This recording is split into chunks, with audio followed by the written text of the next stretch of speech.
On doit demander pardon à nos enfants d'avoir nourri leur corps plutôt que leur esprit.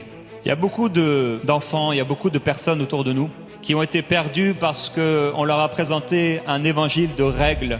Beaucoup de parents, voulant bien faire, en marchant avec le Seigneur, ont présenté l'évangile comme étant un amas de règles qu'il faut suivre, une sorte de religion, comme une sorte de philosophie, et peu ont présenté la personne de Jésus-Christ. Les esprits de plusieurs de nos enfants sont en famine et c'est pourquoi ils vont dans le monde, c'est pourquoi ils vivent avec le rejet, ils sont blessés avec un mal-être intérieur, parce qu'on a nourri leur corps mais on n'a pas nourri leur esprit. On a pensé que les accompagner à l'église allait nourrir leur esprit.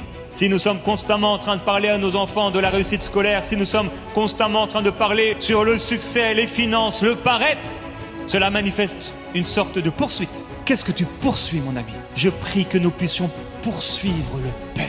Je prie que nous puissions poursuivre cette communion avec l'Esprit qui apporte la révélation des Écritures à nos enfants, sans même parfois que nous ayons besoin de le leur enseigner en prenant la lettre, mais en démontrant par nos vies, devenant une lettre vivante, l'Esprit qui vivifie. On poursuit tous quelque chose. Qu'est-ce que tu poursuis?